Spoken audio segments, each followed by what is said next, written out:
Hello, I'm the Nostalgia Critic. I remember it so you don't have to. Hey, you remember a kid in King Arthur's court? Yeah. You ever wonder what the director of that movie did before he made that little masterpiece?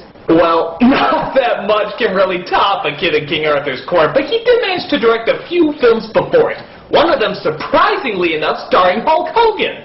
This is Mr. Nanny.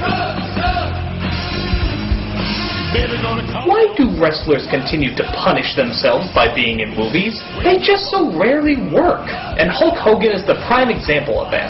I mean, you thought Suburban Commando was bad? That at least had a few cute scenes. This is just the shavings of what was popular at the time. Home Alone slapstick, top secret plot devices, family life lessons, and big tough stars doing silly goofy things. All that's missing is a pet chihuahua with sunglasses.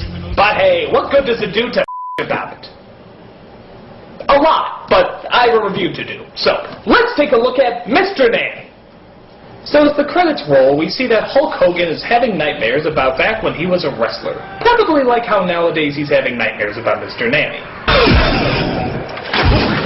He wakes up to be greeted by a character named Bert, who I'm guessing just moved on up from the east side to finally get a piece of the pie. I just got a call from a major new client. He's looking for a bodyguard. Not a bodyguard. I'm a wrestler, okay? Hey, wait. I am a wrestler. Actually, I think this is how the offer for the movie went down, too. I want you to do this movie. No, I'm a wrestler. Exactly. You're an actor. I said I'm a wrestler. Ah, they're both the same thing. So, of course, he takes the job as he goes to meet up with his rich client, Max, from the Muppet movie. You're asking him to do something terrible. I can't be a part of it. Where do you think you're going? I'm looking for Mr. Mason. Get off the bike. What for? Just do it, butthead. Whoa. Forget it. Are you deaf or just plain stupid? Neither, I'm blonde. Just got a real low tolerance for gorillas in Renikoff suits.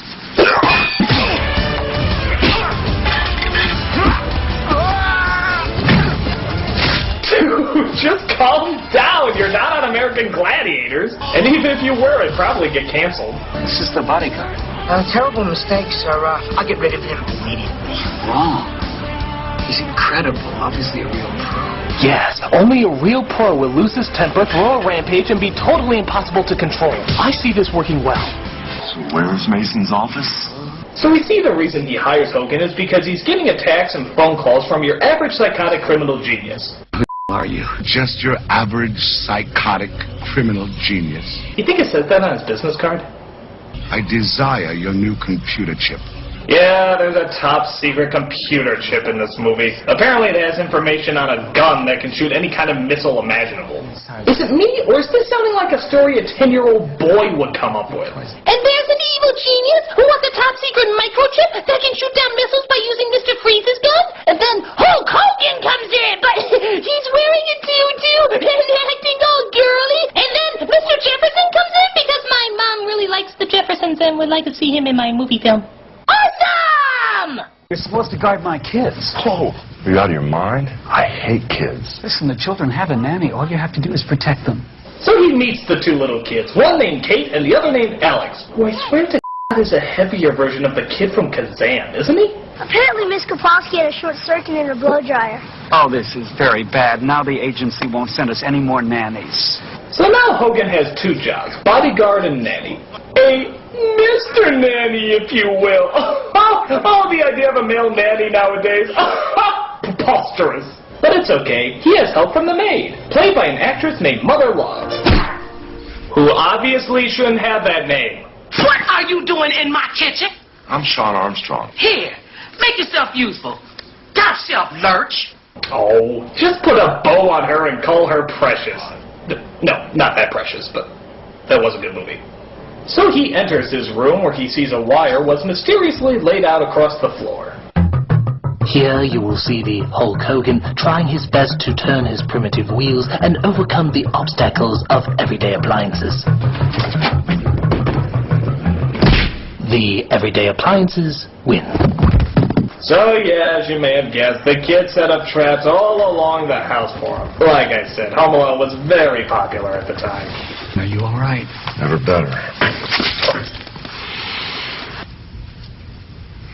Dude, that was glass! That's not funny, you should go to a hospital! I'll tell you what, after we eat, why don't we all go out and get some ice cream? Yeah!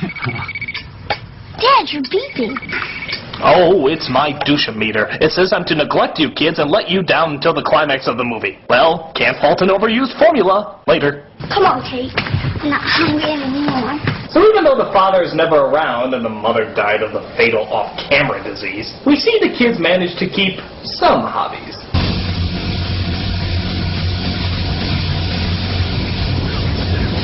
Tell Dee Dee to stay out of my room.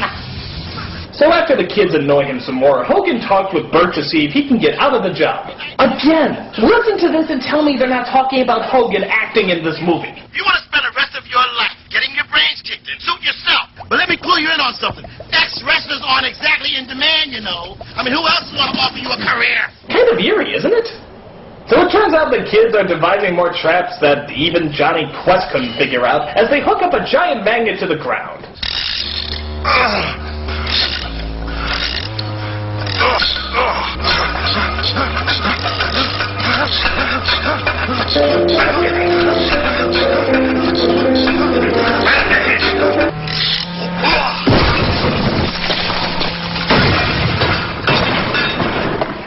It's funny because he almost died.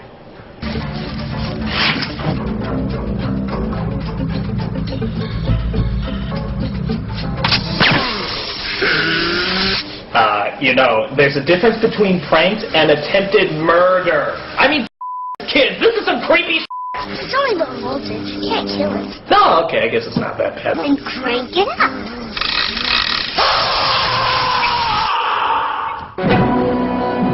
Okay, that did happen, but it might as well. These kids are sick. It's not like in other movies where the kids are just defending themselves. This is disturbing. Really, really disturbing. I mean, it's like these kids are sadomasochists or something. We destroyed the bike, wrecked the room, and almost killed Sean. Are you going to punish them? They want to be punished?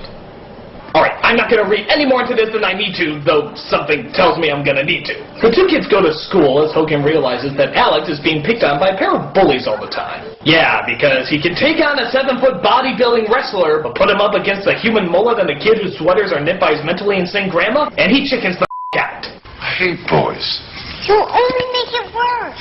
Dumb kid, you have a Hulk Hogan and you don't even know what to do with him. That is, unless they consider drowning him in a pool of red dye as using him productively. That's it! I've had it! Oh my...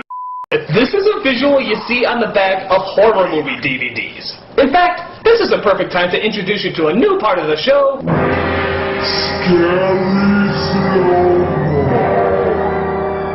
This is where I take a certain part of a movie that's already a little creepy and slow it down to make it even creepier. With that said, let's take a look at this scene in slow-mo. No more games, no more tricks. You're gonna sit here till I tell you to get up. From now on, you're gonna act right. 'Cause I ain't leaving. Yeah, your pants feel a lot heavier, don't they? So Hogan decides to punish the kids for the first time since their mother died, much to their disturbing delight. Hi, Alex. Hi, Kate. We're being punished. We originally wanted whips and chains, but he thought the couch was much more fitting. So of course he starts bonding with the kids as he shows Alex how to be much tougher and sings a lullaby to Kate. Mommy used to sing me a song. Could you sing it to me? You got a terrible voice. Sing. Ooh. Sing. I think this needs another scary slow. Sing. Okay, you have enough nightmares for the week. But unfortunately, the father is kidnapped by that average psychotic criminal genius as Hogan invites Bert over to quote-unquote double security. Because nothing's more threatening than a black Yosemite Sam. You should have seen the blood pumping out. Oh, kabloom, kabloom, kabloom. Hogan actually ends up telling the kids why Bert has a limp leg as we cut to a flashback. Nice match, champ. Now we can pay the hotel and get your clothes back. Oh my... Throw that match.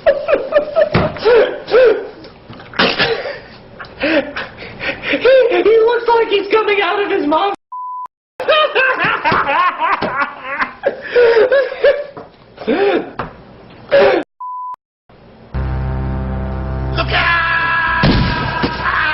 Now we've gone from scary slow-mo to a really dumb scene. So Hogan chases him down, and is it me or are they playing I Will Survive? Oh, I survived the movie. It's a stupid flick. It's something like keep this away from me. I should have taught this stupid film. I should go into Netflix. I will survive. I will survive. Wish I was that guy. So the two of them continue to watch the kids' backs as Alex is again approached by the school bullies. He's got to do it on his own. Did Mommy put this on a string so Alex wouldn't lose any more money? Don't you talk about my mother! What you gonna do? Oh my, who am I? I can hear colors. My is numb. Help me! So in this movie's quest to emasculate Hulk Hogan, we now see him having a tea party and wearing a tutu. Why? Because they thought it looked great on the poster, obviously. Don't move. Oh boy, I pay good money to see Hulk Hogan fight in a tutu. Nobody interrupts my Swan Lake recital! Don't make me get majestic on your you vicious brute! Yeah, sure. Help. Hit the alarm! And whirl! Sometimes it's hard to be a woman. What about him? Let his box office records eat him alive. Business before pleasure. So we see that the name of our villain is Thanatos. No, not that one. This guy. The face guy, who now has a bowling ball for a head. Thanatos! I should have known. Who else would kidnap little children? A lot of people. So after the family is intimidated by Friar Schmuck, we see Hogan accept a ransom call demanding him to bring the computer chip. Oh yeah, because we wouldn't want to do anything stupid like tell the police or anything. This is clearly a job for an ex-wrestler in a tutu. Anyone can see that. So he breaks into the place as we partake in the movie's climax.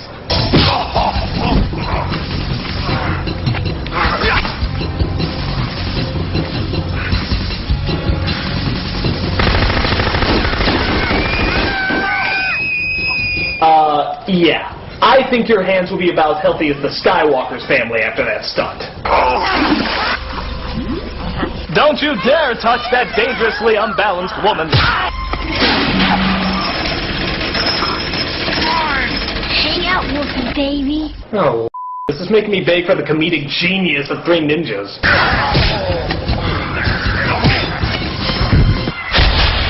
Oh yeah, remember those nightmares from the beginning? I guess fighting a metal-lobed Geico caveman is the only way to overcome them. We can generate electricity! A superconducting magnetic beam!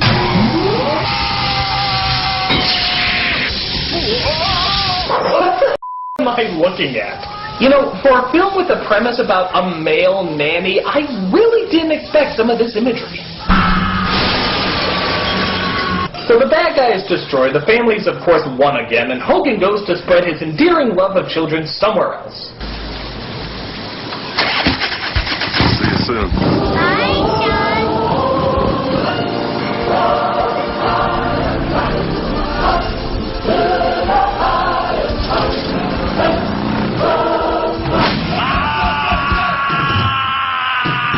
When this job is over, I'm gonna settle down.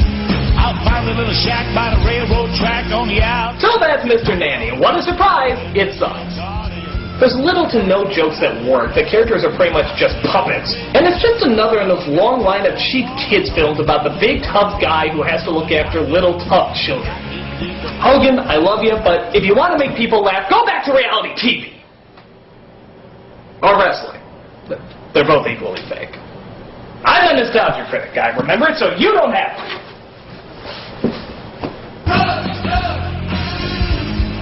Baby, gonna call your bluff. The jump gets going when the going gets rough. It won't be over till you had enough. You ain't nothing but a powder puff.